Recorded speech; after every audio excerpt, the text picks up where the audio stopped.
No, seriously, they dropped this before the actual monster manual, and it's like 1,000 times better. It's got so many cooler monsters in there. It has That's freaking better. spider goblins, Michael. Spider goblins. What's a spider goblin? Spider goblins. What's a spider goblin? It's a goblin crossed You with a can't spider. just yell. Holy I think we're live. Of course we're live. Hello, everybody out there. It's on brand for me to be yelling about a book. We've discussed this. Hi, everybody. My name is Michael OJ. I'm Dr. J.R. Whitcomb, totally a real doctor. Who's not a doctor. Still hasn't been a doctor. Never has been. You say it every week, and I tell you every week, you're still not a doctor, nor do I think you will ever be a doctor. I'm going to hang my totally phony real doctorate behind me from now on. Yeah, I have a totally real piece of paper that I spent a lot of money on that's hanging in my kitchen too. Mine was $20.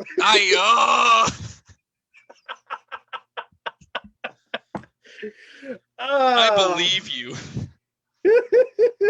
So last week we went into our favorite campaign settings in D&D in general.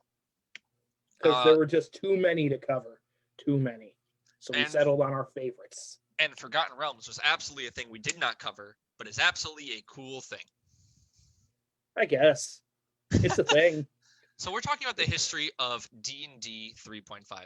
If it's your first time watching us, we are a informative podcast about sharing weird things about geek history, sideshow history, magic history. And if it's your first time here, welcome. We're very happy to have you. If it's not your first time here, thank you for stopping by again. We appreciate it.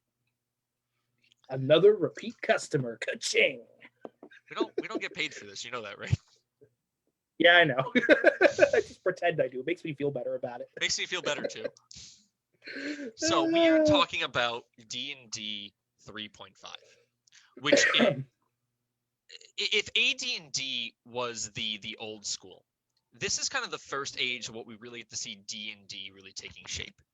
We get to see Dungeons and Dragons being what people consider Dungeons and Dragons to be, at least in modern media, unless you would disagree with that. No, not at all. Absolutely. This is very much like the launch of 3rd edition is kind of like what brought D&D out of the closet, so to speak, and kind of made it more of like a universally accessible thing, which is totally awesome. There's a lot of people that were introduced to the hobby with the advent of 3rd edition that otherwise wouldn't have ever come to the hobby because, frankly, 2nd edition was effing confusing. Like, we can swear here, right? Yes, I just like effing sometimes. Okay, I just want to make sure you know that we can swear here. It's okay. It's no, I've sworn plenty, but I just something about effing. I don't know. Nightmare on Elm Street 4 broke me. I don't know. Anyway. So with AD&D in general, you're right. AD&D was known for being incredibly complicated. You had to learn a whole bunch of different rules. You had to learn what THAC0 was. The system was bloated. There's a lot going on. There was tables for everything, and I can picture a new player picking up the book for the first time and going, "No, that's okay," and just putting it down. And I know that story happened to many people who were saying, "Oh, I really like stuff like this," because this is around the same time like games like Ultima were very popular. Yeah, and it very much spoke to a lot of the people that were really deep into the hobby were those type of folks that were into big number crunchy stuff like Ultima, like Wizardry, like a lot of those other computer games where it was just piles and piles of numbers and min-maxing out your stats, and there's nothing wrong with that. That's totally a cool thing if that's your thing, but for the long and the short of it is that's not necessarily something that everybody can get into. But with the streamlining that happened with 3rd edition, it made it so that anybody could pick it up and for the most part learn the system and enjoy themselves. Well, what would also happen, right? What would also happen would be the ideologies change, because Gygax was the ultimate war gamer, and he made the system to be a war game. So what his modules were go in there, beat down the door, get the treasure, get out, and it was you versus the DM. Now, once it was sold, and by sold I mean the hostile takeover that we talked about 2 weeks ago, when a woman named Lorraine Warren would buy more shares in TSR and Mhm. force Gygax out of the company. Now, once she did, she was publishing mostly on Dragonlance. And I think I mentioned before, but I'll mention it again. A thing that happened was she hated games. Right, the company was not allowed to play games on company time, which is weird for a game company. Ideally, I Mhm. would want my people playing games on company time. Turns out they're game designers. How do you learn what works and what doesn't? We talked about the travesty of Dragon Dice and how their main opposition was a new company called Wizards of the Coast, who had just invented a game called Magic the Gathering. And it was D&D's chief rival for a while. Now, not that they were different role-playing games, but Magic the Gathering was capturing this whole other essence of geekdom, saying, oh, let's have these massive games. And D&D's over here also doing the same thing. When they Mhm. tried to compete, though, on the level of Magic the Gathering and having a pretty stagnation in game design, TSR failed. And what was once a publishing empire is gone. They then sold their product to Wizards of the Coast. Now, Wizards knew how to make a product good. I mean, they brought on great minds, and they understood what a game company was. We know that Richard Garfield, he's the inventor of Magic the Gathering, is a true, I think, like a game designer. And they were very big on kind of give you the reins and say, great, we'll see you when the finished product is done. We'll be over here. So, like, people who make the Betrayal House on the Hill, who made Magic the Gathering, Wizards just said, we're financing you. Like, whatever you need. You guys know what you're doing. We don't know what you're doing. We're a company. But we're going to let you guys go hands-on. And so they bring on a whole bunch of people who know D&D, that love D&D. And because of this, they were able to create for the first time a new edition of Dungeons & Dragons, which came out. It was called Dungeons & Dragons 3rd Edition. Now, you were actually there for this, so I'm going to let you talk about kind of the switch over from your personal standpoint. Um, oh my God. Yeah. At the time, I had a friendly local gaming store approximately 2 blocks from where I was living at the time. It was called the Citadel. Miss and love that place. And yeah, I remember all the posters were dropping. Wizards of the Coast is going to be coming out with this brand new edition of Dungeons and Dragons. It's a completely new system. It's going to be the D20 system. What is the D20 system? Nobody knew. So there was like a big mixture of like a lot of folks were like, "Oh, it's going to be new and different, and I hate change, and it's going to Which suck." is And every time something new comes out, it's not as good as Morrowind was. Morrowind was the best Elder Scrolls game. We didn't have a map in Morrowind. I had to draw a map on my hand. It's like, oh my god. Mhm. And I normally am one of those people, but my only real like trepidation at the beginning was like, how am I going to afford all these new books? I'm 16. I have a crap job. These things are expensive, man.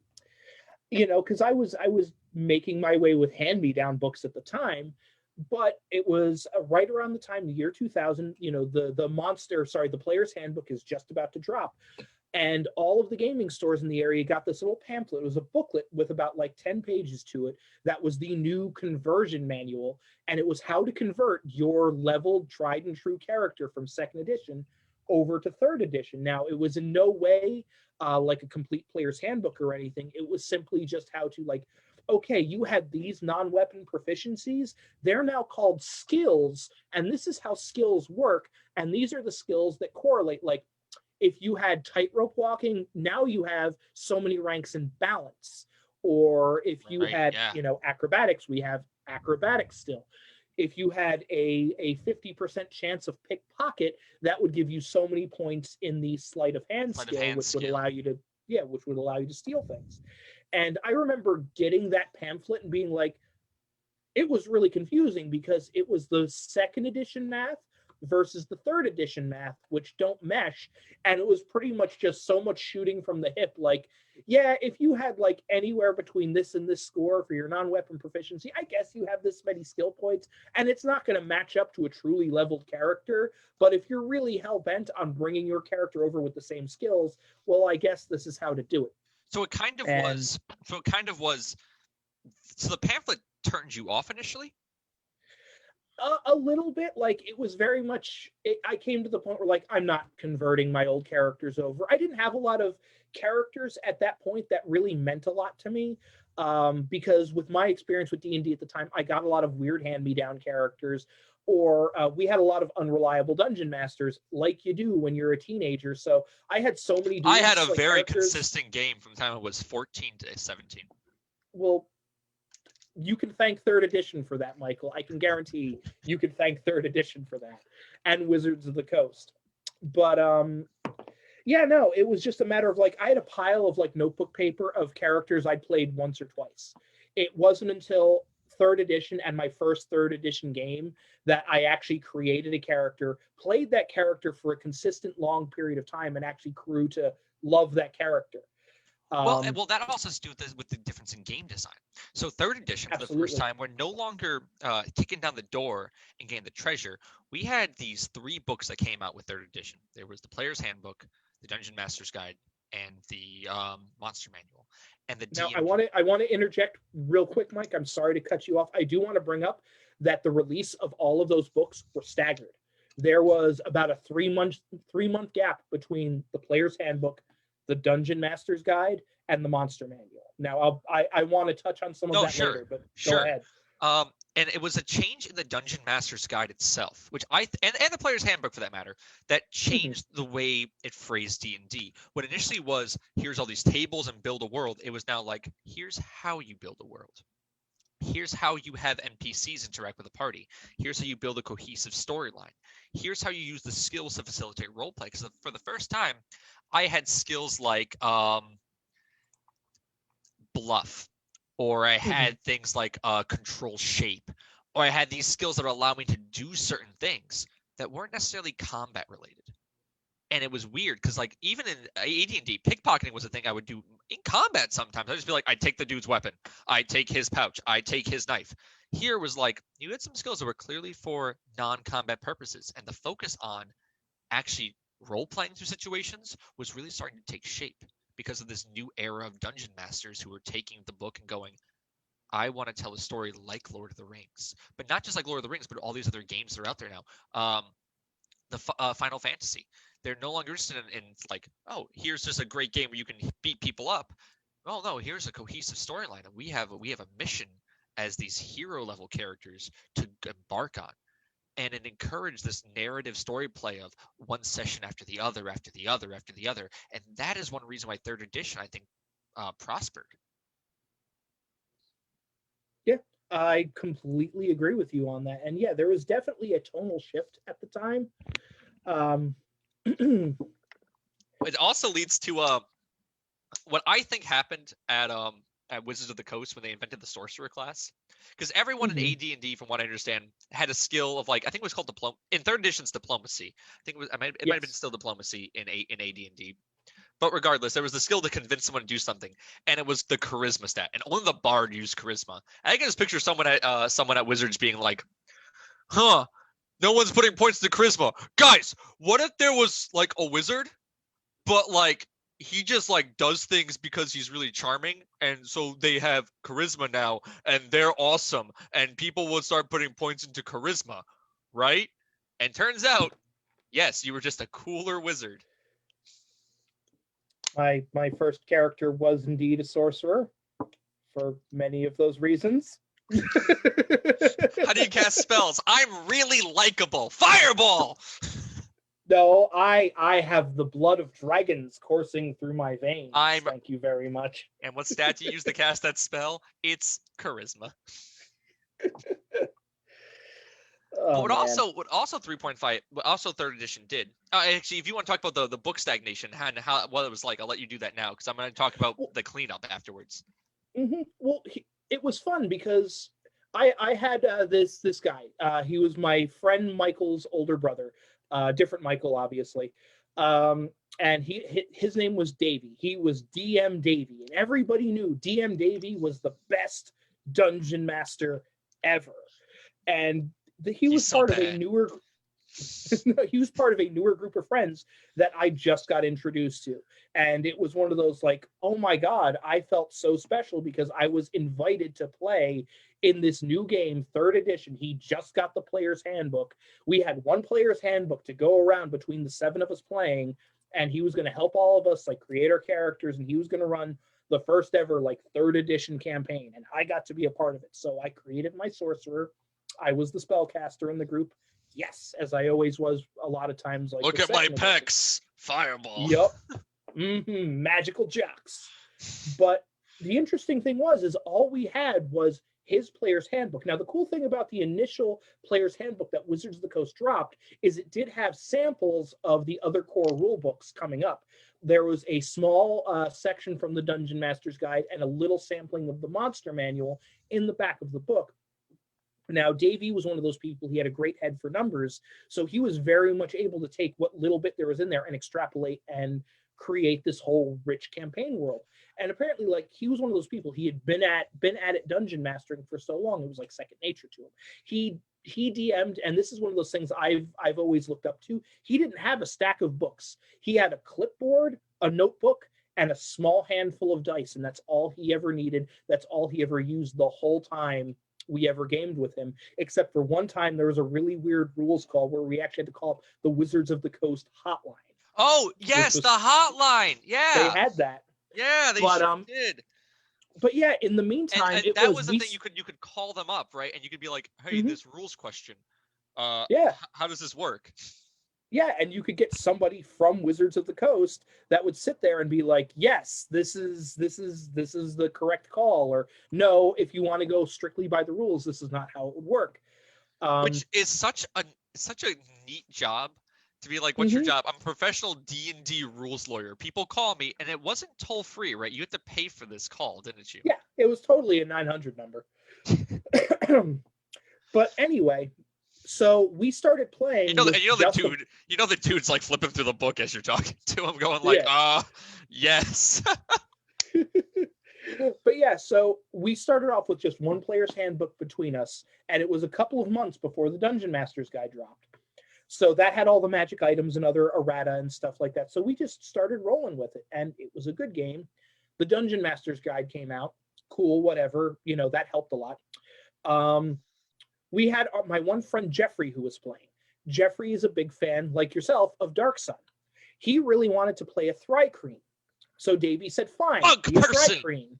Bug person. Be a Thri-kreen. You could be a Thri-kreen monk. So we had a karate bug. Yep. A karate bug in our group, and it was awesome. However, 6 months down the line, we were like, 5th, 6th level. The Monster Manual dropped with the proper stats for a Thri-kreen. Davey took one look at it, looked at Jeffrey, looked at all of us, and said, well, we could do this one of two ways. Either you can come up with a new character, or I'm going to have to give you a level adjustment. Okay, what's that going to do? Well, you're going to be level -3 because the Thri-kreen naturally has XYZ. So unfortunately, we had to retire Jeffrey's Thri-kreen. In game, he was torn to pieces by a bunch of gnolls. And to this very day, my friend Ginny, who was our Kender thief in the party, if you ever bring up gnolls to Ginny, she will go feral, go rabid, and she'll, I hate gnolls, they killed Click, and she'll claw your eyes out over it. His name was Click. The bug person's name was Click.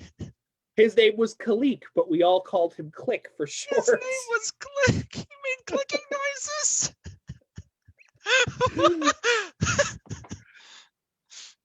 Fun times. But the one cool thing was, and we haven't quite gotten into it yet, is one of the things that came about with the advent of 3rd edition was the open gaming license, which would allow other companies to put out content for 3rd edition for the D20 system, now, so long as they provided the open gaming license. What was that? Now, before we go into the open gaming license, because I'm going to touch on that in a second, I also want to talk about the art style of these books, because it's a small thing that people overlook. Is they did not look like action shots anymore. It wasn't no longer like a devil, who I think it's Moloch. I'm pretty sure it's Moloch on the AD&D cover. It's no longer that. It's these they look like tomes that you would hold, because I figured out a bunch of nerds were playing this game in costumes, and it was less immersion breaking, because it was I'm holding my tome of, because the player's handbook looked like a brown adventurer's book, like a diamond in the middle of it, and it was what you traveled with. It's right here. Very pretty looking book. Very, very pretty looking book. And that's just something I just wanted to cover. But open gaming license, yeah, let's talk about that. I think that's what made D&D D&D, because it said we're no longer gatekeeping this. You want to make something? Go ahead, make it. Mm-hmm. And that's what I was going to bring up is actually another monster manual dropped before the actual like canon like core rulebook monster manual, and that was the Creature Collection, which was the first book in the Scarred Land series from Sword and Sorcery, which I'm also a very big fan of. Now, the thing that was weird about it, Now, wait, is that are you holding up? Is that an actual book? Or is that like a printout? No, this is what's left of the actual book. Gotcha. Like I got this for Christmas 2001. Like you could see there's no binding left on it. It's been well loved. But the thing that was really cool about this is it really opened up the floodgate for new monsters and new patterns of thought and new errata for the game, because from here on out, like, wait a minute, there's like scorpion people, and there's cat people, and there's spider goblins, and there's weird snake people, and there's psionicysts. Psionicysts! JR, psionicysts! No more psionicysts. But yeah, it opened up the floodgate for so many new and fresh ideas. So when the open gaming license was initially a thing, it was very, very refreshing because it allowed a lot of people to take D&D and make it their own. Like they could take bits and pieces from all of these different books that many different publishers were putting out. And in the beginning, it also made the books really cheap. Like that was always what I was complaining about before, like having to buy all these new books was really expensive for someone who was just, a teenager. But now you could go and you could get source books for like $20. Well, and part of the open gaming license, what it did was, and this is when we get to 3.5, which I think we can get to soon, was you could buy, I remember 3.5 was the first edition I played. And I remember I would go to the store and there'd be a whole rack and they were like yay big. So they looked like a folder and there was a cover in them. And inside you had a whole bunch of maps and you had a story that you could just run. It was like a one-shot mission. They were like $15. A couple of them even came with minis. Like they would have like a mini stuffed in the packaging and you would just have them ready to go. And it was like, here's how you run. Like I had one about like you were invading like lands of the Drow. I had one that was like keep on the Borderlands, where they gave you like the whole map, like an arena setup. I had like the Tomb of Horrors, and it was, you could now buy all this crazy stuff, and people were just putting stuff out there, and there was some really creative, a lot of junk, a lot of really creative stuff though. Yeah, and that was kind of my problem, and that's more of a 3.5 problem, is all of the junk that came up later. Well, let's talk about 3.5. Let's kind of jump shift into 3.5. 3.5, being the half edition, came out June 2003. That was, I believe, 3 years after third edition dropped. I think third edition was on the year 2000.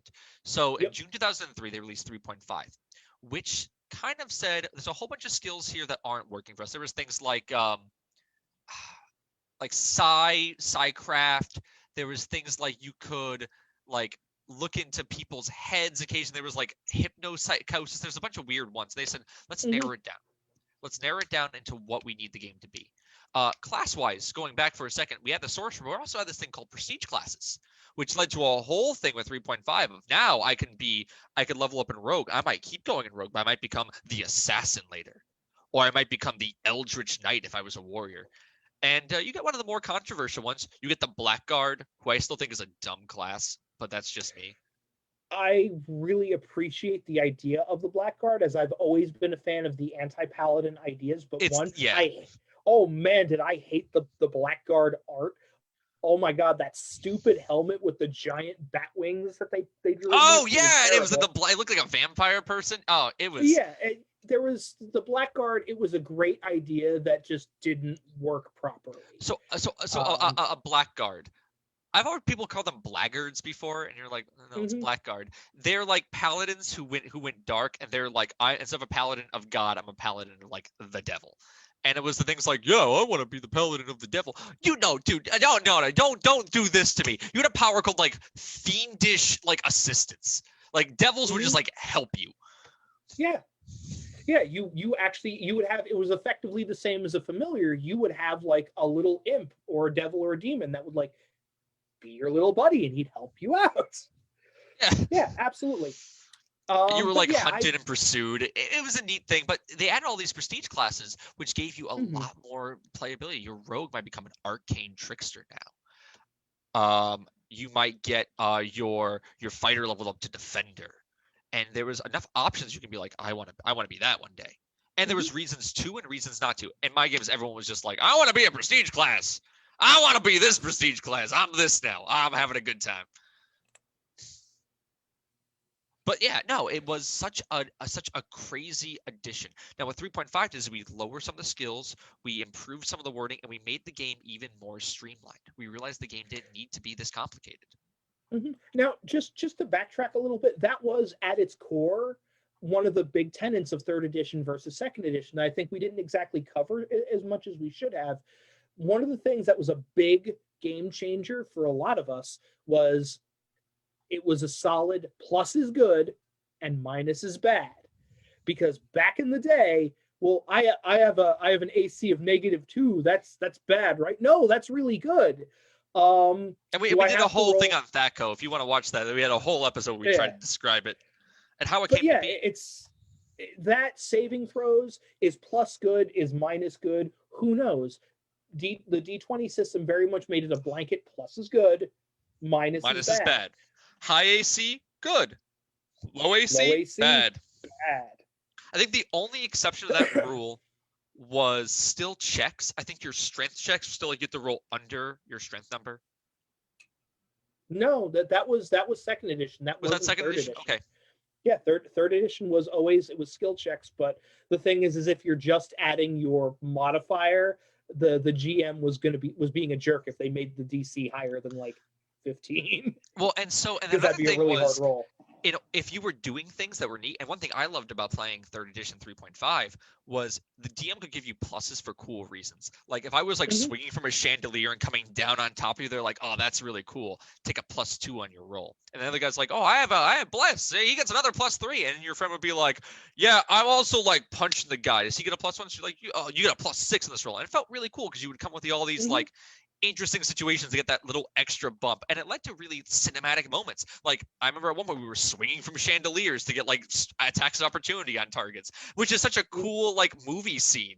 That's like where everyone's jumping back and forth. Still complicated. D&D 3.5 was still a complicated game. I remember the first time I played it, I was 10, and I remember I had my School of Magic listed as Hogwarts. And yeah, I didn't know what I was talking about until I read the book and I went, there's a lot here. D&D helped me learn how to read. So really? Oh yeah. No, I was reading my 3.5 book because I remember they had a box. It was called the Basic Edition. It was a blue box. Inside you had a bunch of dungeon tiles. There's a blue dragon. There was like a gargoyle. There was like 3 skeletons, and there was an adventure you could run. But it also had a solo module. And I remember I played the solo, just like a choose your own adventure game.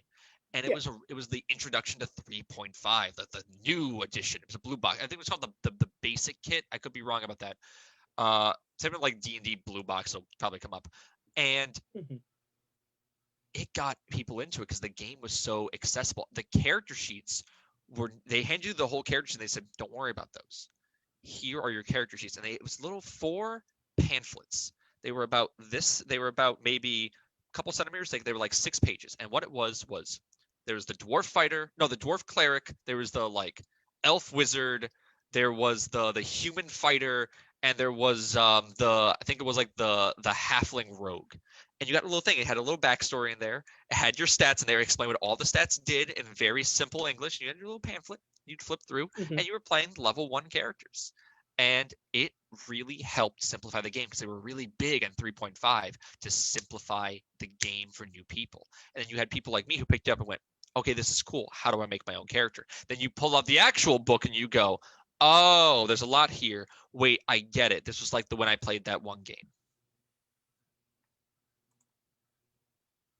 But yeah, that was kind of the method of madness of 3.5, Mhm. which is so neat that we had a system where the open gaming license was so prevalent.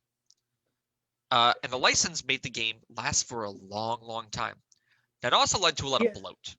A lot of bloat. Yeah, that is my big issue with the latter half of 3.5 is eventually it turned into, and both Wizards of the Coast and all of the secondary publishing houses were all guilty of this. It was very much, we need to keep making money off of this product. So they started publishing stuff just to publish things. And they kept re-releasing things with just slight bits of errata. This is the 3.75 version. Or you can't just convert over what you were using in third edition. You need to buy the whole new book. And Yeah. then Oh my one of goodness. There were so many books. There's a bunch. I remember the complete guides. There was the complete adventurers guide, the complete arcane guide, the complete champion guide, the complete divine guide, the complete mage guide, the Mhm. complete psionic guide, the complete scoundrel guide, and the complete warrior guide. And this was just like extra prestige classes, extra abilities. Mhm.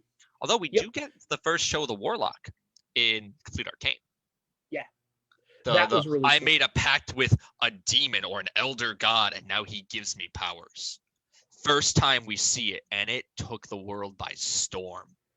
Everybody needed to be a warlock for at least a couple of months after that dropped. I remember that everyone wanted to be a warlock. And I remember there was 3 players handbooks. There was like 5 monster manuals. There was a whole thing of like how to do planes, how to do specific extra magic. Here's the Unearthed Arcana series. Here's some extra races of the wild. Here's the Fiend Folio. I remember I had the Fiend Folio, and it's just like extra Mhm. devils and how to play a tiefling. Yep. Um, There was the epic level handbook. There was, let's see, there was the Book of Vile Darkness, the Book of Exalted Deeds. the There was the Necronomicon, whole, yeah, that was a book. yeah, there was that Yeah. too. Let's see, there was like Song and Silence, Tome and Blood, Sword and Fist, all of those other like class add-ons and stuff. There was a And whole book eventually, just about there's whole books just about Dragonlance. There was like Dragons of Kryn, the book. There was Other Lands, and there were full books, not like folio. They're books, and they were yeah, all expensive. And everything released yeah. by Wizards of the Coast was canon, which means Yeah. it could be played in the new system they invented called the Adventurers League, which was a Hmm. way for you to play with your friends. I was a GM for the Adventurers League. I was like Okay. 13, 14.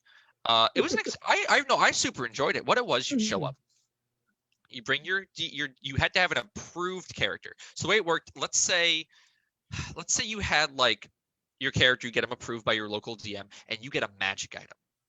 They need Mhm. to sign off that you got that magic item. They give you a little index card and they sign it and they date it, and you have to bring that with you and verify it at check-in. So you would get little stamps on your card. So I had my like +1 sword.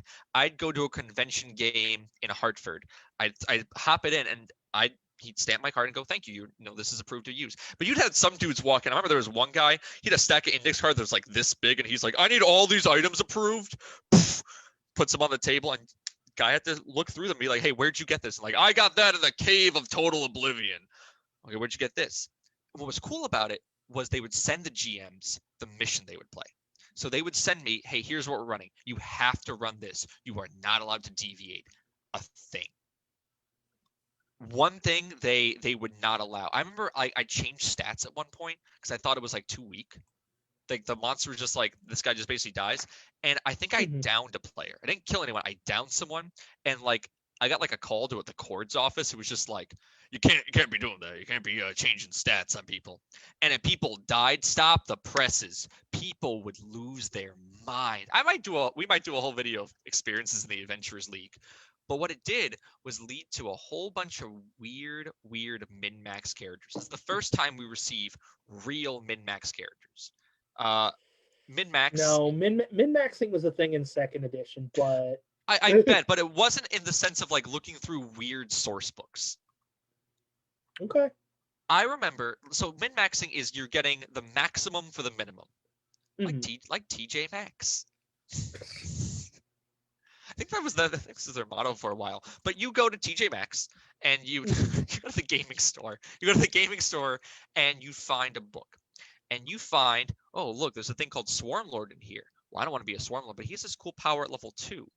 I want that power. And it synergizes with this other book written by this totally different guy in a different year. So let's get those together. So you had people rolling up their statues. You'd be like, I'm a 3rd level Swarm Lord, a 1st level Arcane Trickster, 3rd level this, 2nd level this. And you'd be like, oh God, you can not die.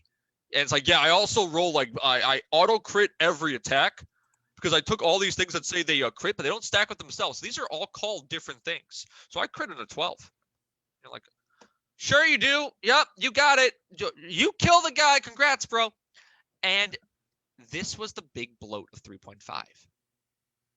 It was people digging through books. Like you would go up to the counter and be like, hey, anything that does this. And the guy who worked in the gaming store would be like, oh, you want this one specific thing.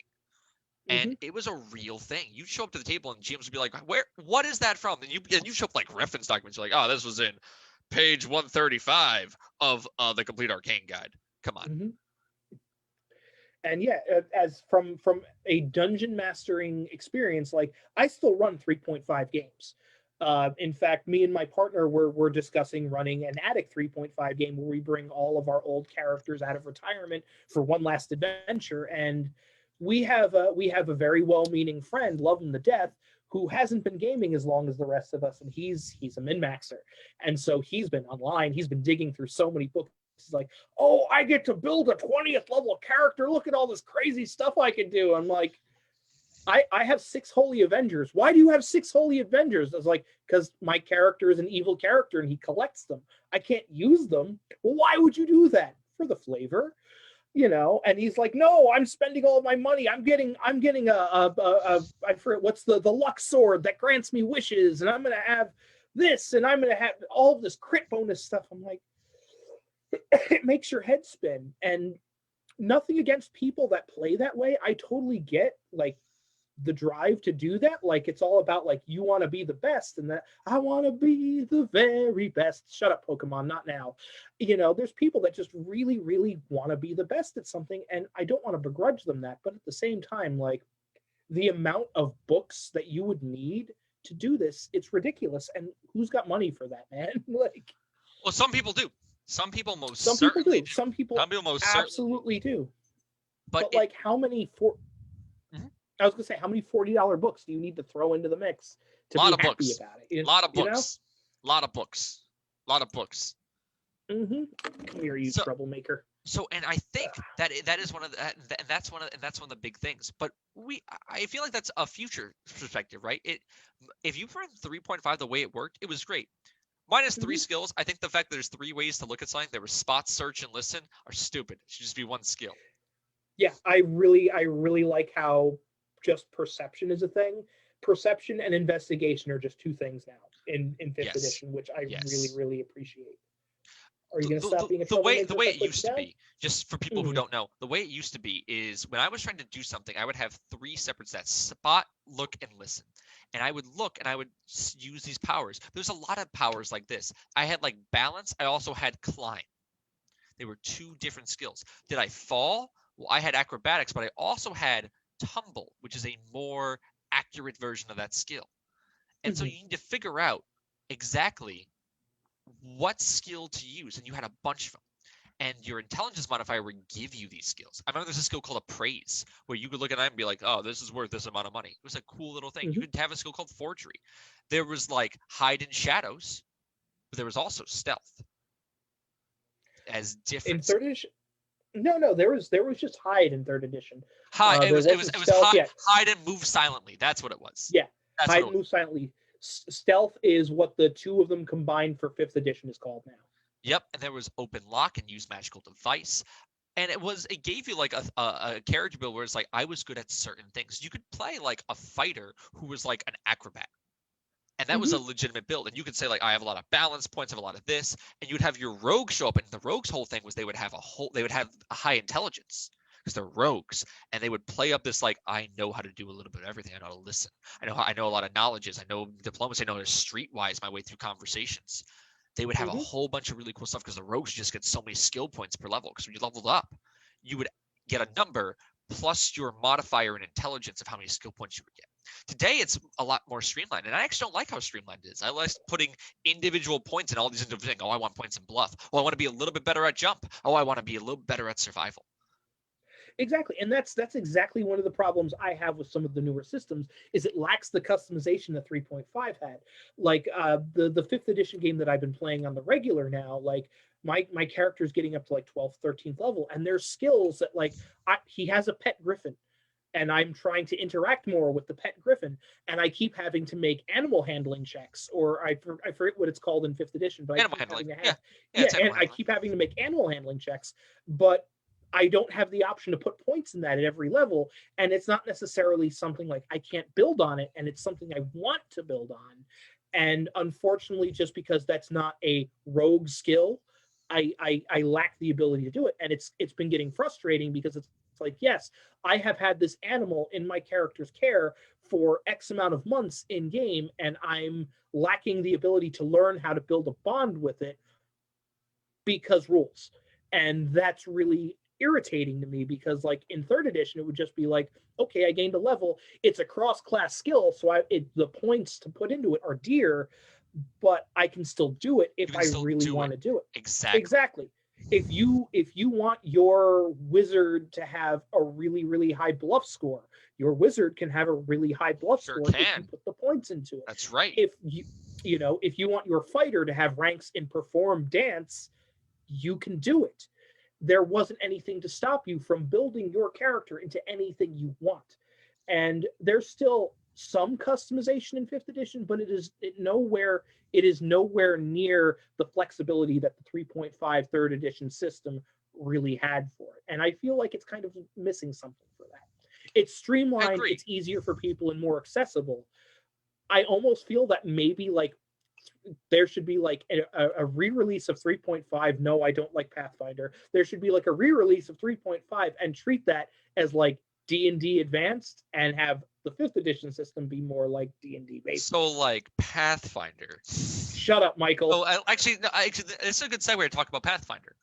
And I know you don't like Pathfinder. No, but honestly, there's another game that gets released after the next edition D&D, which we're going to be doing next week, is fourth edition, which I kind of call a departure from form. It was a departure from form for the traditional D&D players, and it didn't do what it wanted to do. Fourth edition wanted to be even more accessible because of the WoW crowd, and it just was too complicated. I feel that fourth edition. I feel that fourth edition was the sign that Wizards of the Coast was getting a bit too much of their Magic the Gathering into their D&D. Personally, like with the way a lot of the moves and everything shook out, it felt very much like you have a list of commands, you have a list of inputs you can do, but Well, it didn't really. Well, we'll talk about that next week when we talk about fourth edition, because I have a lot to say about fourth edition. I think fourth edition on paper is one of the coolest role-playing game systems ever made. On paper. Exactly. On paper, I stand by fourth edition's big thing was very complicated, and we'll get into this next week.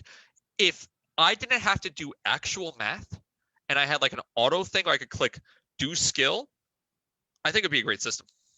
Mm-hmm. I really do, and I stand by that. If I do not have to do a complicated math equation every time I roll the dice, and I could just press a button, it'd be a great system. But we don't have that luxury. And we shouldn't, by the way. We play a video game if you want to play a video game. D&D, there's something special about rolling those dice. And I think that's just such a cool aspect that we don't really get. But Pathfinder comes out a little while later, using the open gaming license of D20. And D20, by the way, became everything. There's like a Call of Cthulhu D20.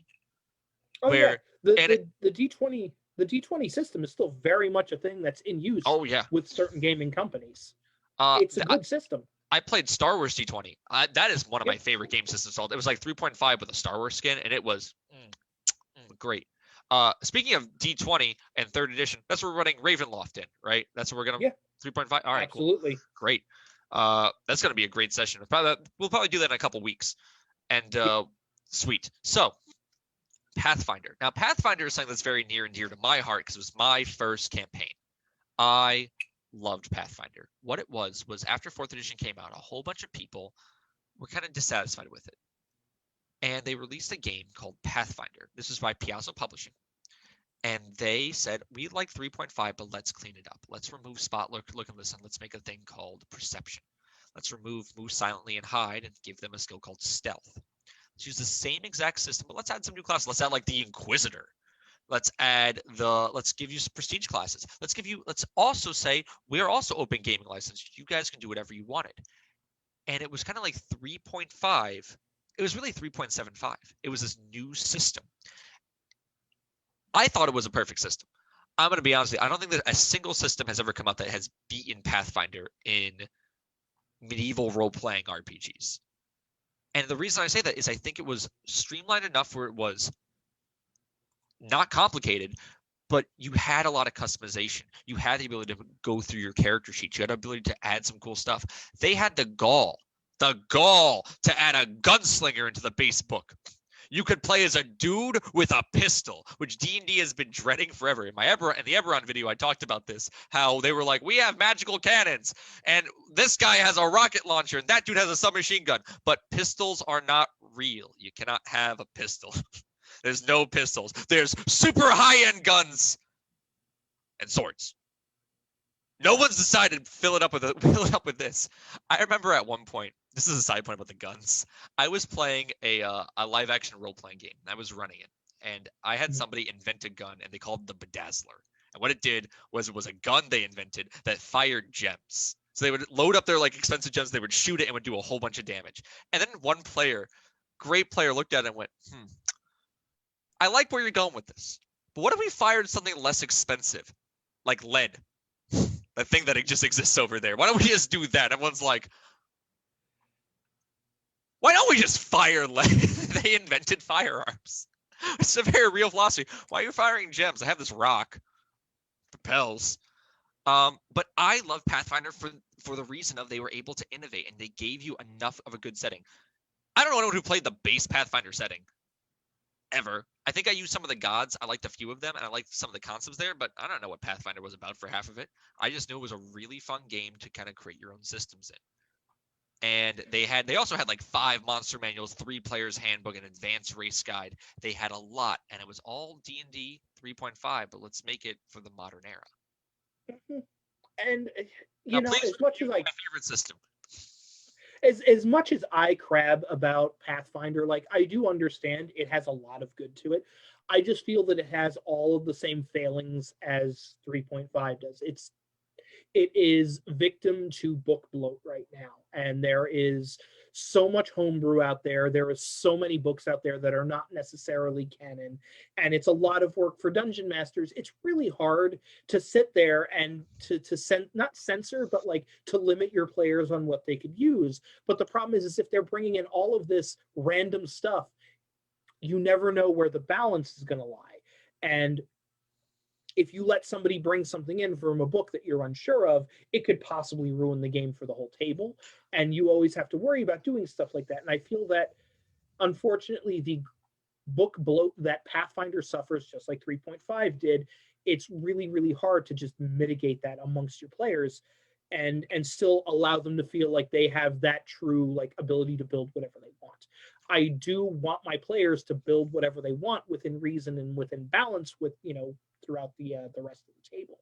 But you get where I'm going. No, sure. And I think the base, I think if you play the base book and you don't add a lot of the bloat, I don't see any. It's the same issue with 3.5. 3.5 is a great system to play, but when you add the bloat, it gets a little bit too bloated. I think the skills are a little too bloated for a modern role-playing game audience. But I think, you know, spot, search, and listen, move silently, hide. I agree with you that the bloat of Pathfinder is really there, but ignoring like the bloat of a system, if you play the base handbook of Pathfinder, you're gonna have a great time. Okay. You can be an Inquisitor. I love Inquisitors. Of course you do. Of course you do. There's been a lot of like neat Inquisitor classes. Sword and Sorcery had a really cool one, but that's for another day. Brain farts, brain falling out of the ears. It's been a long day. It has been a long day. But you know, honestly though, 3.5 is the era that changed D&D. Now we're over the Satanic Panic. Like it's still a little bit there. People are still like, oh, D&D, but it's kind of just a thing that people have stopped really caring about because it kind of moved to violent. Well, yeah, we kind of moved to violent video games, which was like an entirely different situation. And you had the core D&D audience, who was people who were kind of playing it. And for the first time, you weren't really hiding. Not for the first time, but it wasn't really a fringe group anymore. You just go to a gaming store and be like, people play this game. It's a game that people tend to just enjoy. And sure, like I was in the high school group that played in my mom's basement because we had a basement and I would DM, so you'd have everyone over. But I also remember the friendships made through D&D. I'm still friends with one of the people who I played D&D with in high school. Actually, I'm friends with a few of them still. I still consider them friends. And we'd talk about the game because we ran a 4-year campaign from the time we were freshmen to the time we were seniors in high school. And we had the same game, and we played 2 to 3 times a week. And I remember every time we'd have pizza, we'd have a good time, and we would build up these relationships, build up these characters, build up what it was, and everyone would show up and have a good time. And I remember that. And we were playing Pathfinder. And I remember we would just make skills up, like the barbarian. I gave him an I lift things up check and I put things down check, and that was his 2 main skills. So after the wild gym, I lift things up and put them down. So he was a dwarf, and he would lift things up and put things down, and to the point where he put so many points into it, he would have like a plus like 19 to it towards the end of the game. He's like, I lift things up on the final boss. And then he'd put things down, and like if he failed to put things down, he'd like throw them too hard or throw them too light, or they'd punch him in the face. And it was great because you could have these great stories in D&D, and that's something that I don't think we really covered previously, is the amount of just why people play this game. And I think it's very fitting to talk about it in the 3.5 video. People play D&D because it's a social activity with a group of people who are willing to sit down and kind of leave reality for a while. I remember there was an adage a good friend of mine said, what D&D, what being a dungeon master, what people think being a dungeon master is, telling a story to people and sharing in a deep narrative. What being a dungeon master actually is, therapy while acting like a goblin. You're not wrong.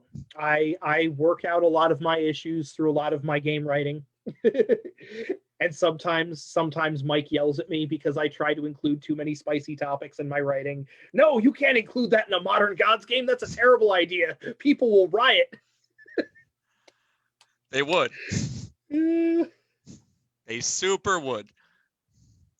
But honestly, it's the joy of the hobby of why we even started this podcast, of talking about experiences with a game that we both grew up with. Yeah, and it's not just D&D as a hobby. That's just what we felt was the best first topic. Like so many other aspects of our lives, like, your LARPing history, my LARPing history, why we do Ren fairs, why we do conventions, why we do costuming, why we find all of these weird niche activities that we dig our claws into. It's the combination of, just finding more stories. Really, that's really how it's broken, how you can really break it down to, is some of the stories are based in reality, some of them are so far flung from reality it's completely detached. And you can think back, and much like how you were reminiscing a while ago, like I remember like some of the moments from that 3rd edition game that I mentioned before. Like I glitter dusted a blue dragon, flew up onto its head and steered it into a building. I drop kicked a Drider out of an elven tree fortress. Like there are so many cool moments, and the fact that these are cool moments that, yes, I remember fondly because I did them, but I have a group of friends, like specifically from that game, that remember those cool moments. Hey, do you remember when Merrick drove a dragon into a building and then stole all the treasure while we were trying to fight the other dragon? Yes, I remember that. And honestly, it's those feelings of talking about the people who you play with. And honestly, one of the people I would like to invite to the Ravenloft game, if you're cool with it, I want to invite one of my old high school D&D friends, because we haven't played D&D together in so long, and it'd be a cool, let's get back to it, because we never played together. I was always I never played. And you want him to play in a Ravenloft game that I'm running. Yes, he apparently he loves Ravenloft. That's not something you do to your friends, Michael. Yeah, it is. Let's rock and roll. Do you know who I am? Don't you know who I am? Apparently not. What the heck, dude? I again just idle threats at this moment, but I've run some pretty awful isn't the good adjective, but I have run some Ravenloft games that have hurt people. Good. Hurt people deep inside where the special place is. Good. Show me why this setting's good. I've played with bad GMs with Ravenloft before, so I mean this is the redemption of Ravenloft for me. So make it work, dude. Make you cry. I'm gonna make you cry. That's what I'm here for. Sign me up. All right, all you folks that are listening, you heard him say this. So when we live stream this game in a couple of weeks, yeah, the stream like, what happened, man? Why did you do this to me? Me this clip on repeat. Sign me up, and it's just gonna be like riffed by people. It's like, why did you riff that? But one other thing I want to touch on, because we're just about at time, is I want to touch about the new project that I have going on. Speaking of role playing games, there is a new game I am releasing shortly called Modern Gods, about gods living in modern times, and there is a Twitch show every Sunday at 2 p.m. Eastern Standard Time. Check us out. I'm the GM there. JR here, my guest star occasionally, and it should be a lot of fun. So feel free to check us out. Episode one was this last Sunday. Twitch didn't save the video though, so that episode's lost forever. But it would start off pretty good. It's a good spot to kind of just start from where we are though. We should be okay. Should be. Okay. But until then, thank you all for watching. If you like the show, I've been Michael OJ. I'm Dr. J.R. Whitcomb. Not a doctor. And if you didn't like the show, this has been a totally different podcast. Totally different podcast. Oh, we almost synced up there. Almost. Didn't work. Let's try it. Well, let's try it one more time. Ready? 3, 2, 1. A totally different podcast. Oh, that didn't work at all. No. All right, everyone. Thank you again for watching. Oh. No, I was just going to say, I watched a thing. It was a Where in the World is Carmen Sandiego reunion, and they tried to get Rockapella to do the song all over Zoom. There is no syncing up on Zoom. No, there's not. A totally different podcast. Different podcast. Goodbye, everybody. See you next week for folks. 4th edition. Absolutely. See you then, guys. Bye-bye.